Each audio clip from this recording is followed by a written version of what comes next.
আমাদের উপরে যদি আক্রমণ করা হয় সেটা তো আমরা প্রতিহত করবো ইনশাআল্লাহ।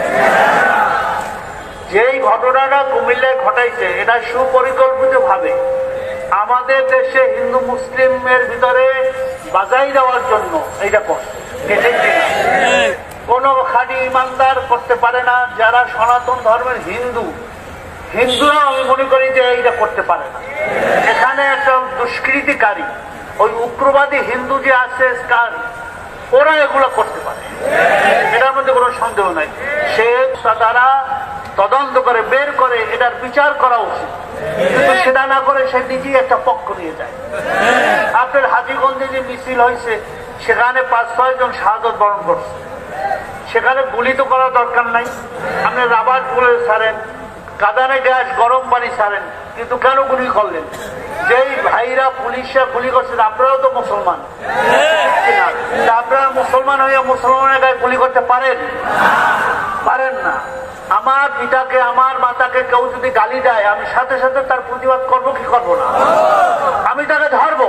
তা মুসলমানের ইমান, মুসলমানের তাহজিব, মুসলমানের তামাদ্দুন সব কিছু হয়েছে কোরআনের ভিতরে। ইন্না নাহনু নাযালনাল কুরআন ইন্না নাহনু নাযালনা যিকর ওয়া ইন্না লাহু লাহাফিজুন। আল্লাহ নিজে স্পষ্ট ঘোষণা করতেছেন কোরআন শরীফ আমি নাযিল করছি, এই হেফাজত আমি আল্লাহ করব ইনশাআল্লাহ। তোরা কি করবি হিন্দুরা?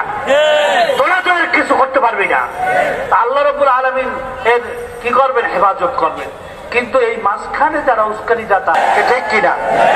মন্ত্রী পরিষদের যাকে নিয়ে আমাদের বক্তারা সবাই বলছেন যে ফুয়াদ হাসান, বাড়ি সরিষা বাড়ি জামালপুরের মুরাদ হাসান, জামালপুরের সরিষা বাড়িতে টাকলু, চুল নাই মাথায়, ওস নাই, ওটা হিন্দু না মুসলমান না খ্রিস্টান বলতে হয়েই বোঝা যায়। প্রধানমন্ত্রী, মাননীয় প্রধানমন্ত্রী আপনাকে বলতে চাই ওটা কোথেকে আপনি আমদানি করছেন? ইসলাম ধর্ম রাষ্ট্রীয় ধর্ম হইতেই পারে না।